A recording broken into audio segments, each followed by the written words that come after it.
Did you know that one of the deadliest, often most frightening diseases plaguing modern society, cancer, might be getting a secret boost from the everyday sugars that are so abundant in our modern diet? Welcome back, everyone, to the College of Glycation. My name is Paul Reynolds. I'm a biomedical scientist and professor of cell biology. And today's classroom is a chance to discuss a topic that is both insidious and critically important. It's called glycation and cancer, the sugar-fueled risk we deal with.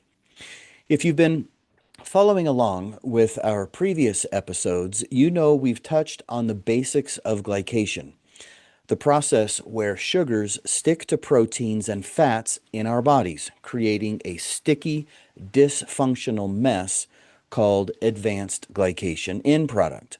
And these items are called AGEs for short. But today we're building on that foundation to explore how this everyday metabolic mishap isn't just a nuisance for your blood vessels, your skin, and many other organs. It's also emerging as a real contributor to cancerous development.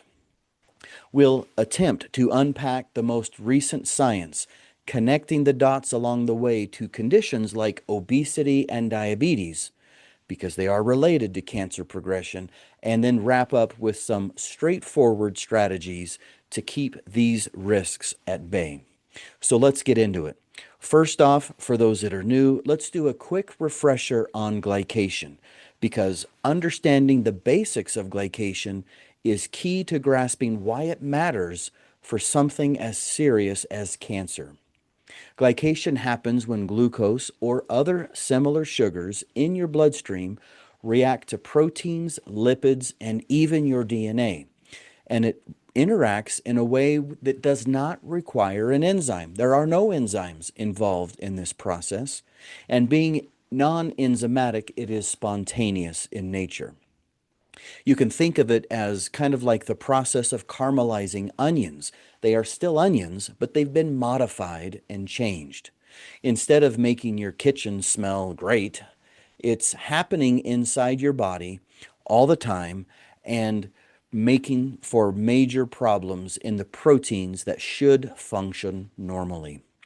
These reactions form early glycation products, which then rearrange and cross-link to various molecules in the body to become AGEs. Common types of AGEs in the body can include carboxymethyllysine or pentosidenine. But the point is they are stable and they accumulate over time, especially if your blood sugar is chronically elevated. So if we are chronically going through excursions where sugar is high, glycation is rampant.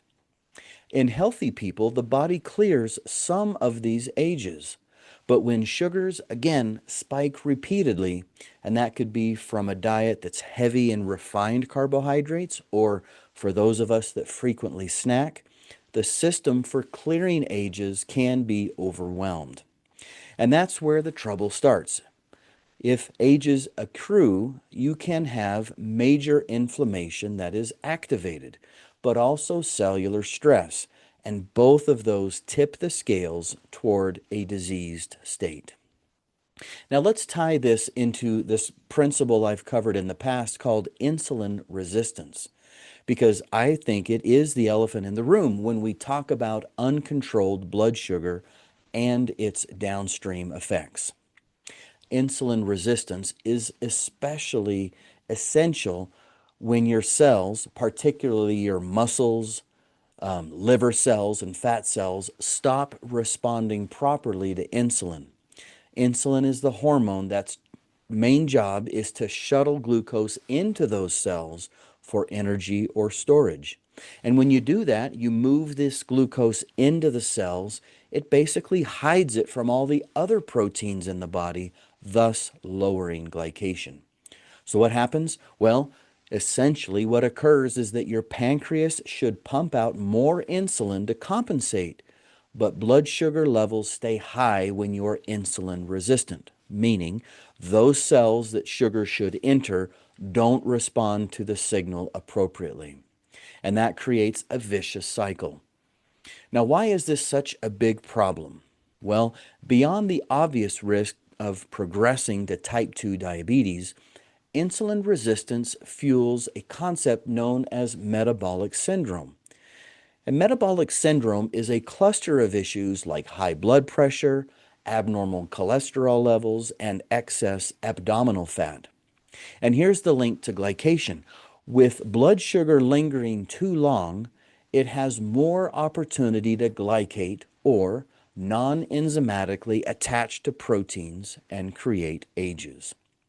Research from Kai and colleagues a decade or so ago in 2012 showed that oral ages themselves can promote insulin resistance by depleting key antioxidant defenses like the age receptor 1 and sirtuin 1, essentially making your body less able to handle oxidative stress and inflammation. This sets the stage for a pro-inflammatory environment that's ripe for chronic diseases, including, in this case, cancer. In metabolic syndrome, this unchecked glycation doesn't just happen in isolation. In fact, it amplifies the chaos because it turns your metabolism into a breeding ground for cellular dysfunction. If we were to move even deeper, emerging research currently is painting a clear picture of how ages contribute to cancer development specifically. These compounds or ages don't just hide in the background. They actively promote inflammation in various areas of the body, oxidative stress, and even new tumor growth. Inflammation is your body's response to injury or invaders, as you know. But when it's chronic, you fail to address the trigger. For instance, if you have persistent age accumulation, inflammation will be chronically elevated. That will damage tissues and your DNA, increasing the risk for mutations that can lead to cancer. Oxidative stress, meanwhile, is when free radicals overwhelm your antioxidants, causing cellular damage that ages exacerbate or worsen by generating even more reactive oxygen species. Studies such as one by Ahmed and team in 2018 highlighted how ages and the receptor, or RAGE, act as friends or foes in cancer, often foes, as they put it. And they did so by fueling these processes I've just discussed. In fact, ages binding to the receptor for ages, or RAGE, triggers signaling cascades that amplify inflammation via molecules like NF-kappa B and other MAP kinases, leading to a microenvironment where cancer cells thrive. Cancer cells love inflammatory environments. And what about tumor growth? Well, ages can directly stimulate cell proliferation and inhibit cell death, or apoptosis, which is programmed cell death. And these two combined keep rogue cells in check. It's like giving cancer cells a survival boost in an already hostile environment, your body. Now, this isn't happening in a vacuum. There's a very strong connection to obesity and diabetes as notable cancer risk factors, both of which are known to amplify glycation. Obesity often goes hand in hand with insulin resistance, leading to higher blood sugar and even more age formation. Diabetes, especially type 2 diabetes, is basically glycation on steroids. Chronic hyperglycemia, or blood sugar that you can't control as well, means constant age production in the body. Turner and colleagues in 2015, about a decade ago, described ages as a biological consequence of lifestyle that contributes to cancer disparities, linking them, or ages, to obesity-driven inflammation and shifts in your metabolism that promote oncogenesis, or cancer formation. In obese individuals, excess fat tissue releases pro-inflammatory cytokines. And when those cytokines combine with AGEs that pile on by similarly activating pathways, that's where the problems emerge. For diabetics, the risk is even higher. Elevated glucose directly feeds glycation, creating a feedback loop where AGEs worsen insulin resistance. Your body is trying to eradicate all that extra sugar by releasing even more insulin, but the chronically high levels of insulin, or hyperinsulinemia, leads to those cells just simply ignoring the signal. And therefore, spikes in sugar are rampant. And you'll have heightened cancer susceptibility. Population studies show that people with diabetes have up to a 30 to 50% increased risk for certain types of cancers, partly through this glycation mechanism. So, this provides a stark reminder that metabolic health isn't just about your waistline, it's also about preventing cellular sabotage that might lead to malignancy, cancer growth, and tumor formation. So, let's take a closer look at some of the key mechanisms, particularly in the relationship between ages and the activation of the RAGE receptor that drives cell proliferation or abundant cell numbers. RAGE, again, as you know, is the receptor for ages. It is a receptor on the surface of a cell that becomes overexpressed in many cancer types. When ages bind to it, they kick off a signaling storm. You'll activate MAP kinases, PI3K, AKT pathways. All of these are molecular pathways that promote cell growth and survival. It causes cells to live longer than they should. There was a publication by Yadav and colleagues that provided a comprehensive review just a few years ago in 2021 that detailed how this age-rage interaction disrupts metabolic signaling, leading to enhanced glycolysis, the Warburg effect, essentially, where cancer cells prefer fermenting glucose even in oxygen-rich environments. This process not only fuels rapid proliferation, excess formation of new cells, but also generates more ages in the process, perpetuating this harmful cycle. Now, RAGE activation also boosts angiogenesis. Angiogenesis, if you haven't heard of that before, is the formation of new blood vessels that tumors need in order to grow and spread. So as ages bind to their receptor, you'll sprout new blood vessels to compensate.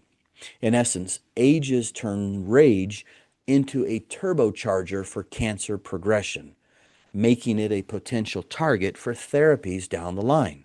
If we can starve these cells from blood nourishment via stopping this angiogenesis, there may be some effective outcomes.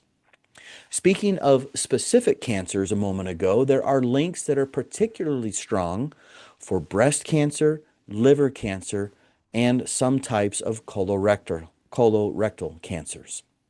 In breast cancer, let's talk about that first. Ages are known to accumulate in tissues that correlate with more aggressive forms of the cancer. In 2023, there was a study published by Kazumi, and you can see the link in the show notes below, and a few others that showed that higher dietary age intake was associated with increased breast cancer risk in Iranian adults, likely through promoting estrogen receptor positive tumors and metastasis via RAGE signaling.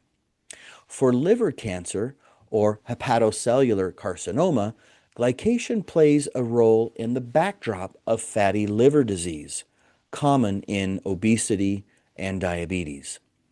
Mayin's publication in 2021 focused on a multinational cohort study, and they showed that dietary ages raised the risk of hepatobiliary cancers. That's a type of liver cancer because they worsen inflammation and fibrosis in the liver, creating a precancerous state that may blossom. Colorectal cancer sees similar patterns. Ages contribute to gut inflammation and alter the gut microbiome, both of which can foster polyp formation and progression to malignancy. Aglaglo's work in an EPIC study from 2021 linked dietary ages, or the ages that we ingest, to higher cancer risk of the colorectal variety, emphasizing how these compounds, or ages, activate RAGE in your intestinal cells, driving elevated proliferation and a resistance to cell death. You simply cannot prune the numbers down well enough to eradicate polyp formation. So what can we do about it? There's a lot of detail I just shared in the context of glycation and cancer, but I want you to know that there are some practical steps that start with dietary strategies to reduce age formation. First off, as you've heard me advocate in the past, we need to cut back on processed foods and high dry overheating of various foods like frying and grilling. If you grill it so much where you have those charred marks, that's an environment rich in ages. All of these types of approaches skyrocket age levels. Instead, you can periodically opt for steaming, boiling, or any slow cooking with moisture instead. Guibod and Niket published a paper in 2016. They provided an overview that explained how diet directly influences your accumulation of ages. Marinating meats in acidic solutions like lemon juice before cooking them, they found, can inhibit the formation of ages by up to 40%. So let's focus on whole, unprocessed foods, some vegetables, particularly those that grow above ground, fruits, and other quality proteins. All of those can help keep your blood sugar stable and minimize endogenous glycation within the body. Antioxidants can also play a crucial role as well. Vitamins such as vitamin C, quercetin from onions, or resveratrol in berries, for instance, can all neutralize free radicals and block age cross-linking. If you neutralize free radicals, you will decrease oxidative stress, which is a known driver of glycation. So let's strive to incorporate some of these habits daily. Finally, let's monitor our glycemic load. If you choose low glycemic foods like nuts, seeds, leafy greens, over the sugary snacks, refined grains, abundant sugar in the drinks that we have, etc., this not only will curb insulin spikes, therefore making us more insulin sensitive, but it also will reduce your overall age burden. Exercise of any variety, movement of any type can also help because it provides insulin sensitivity to your muscles and helps to clear metabolic waste. Small changes add up, so aim for consistency. Don't run a marathon tomorrow, but small movements over time, consistently performed, will help you dial down this sugar-fueled risk of cancer. So wrapping up, glycation isn't just a side effect of poor metabolism. Research now shows that it is in fact a direct contributor to cancer through inflammation, oxidative stress, and pathways such as the age-RAGE pathway.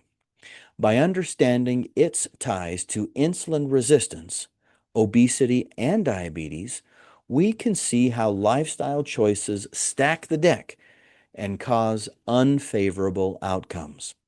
But the good news is, with smarter eating and awareness and movement, we can mitigate these outcomes. Thank you so much for tuning in today. I'd like to encourage you to stay metabolically vigilant.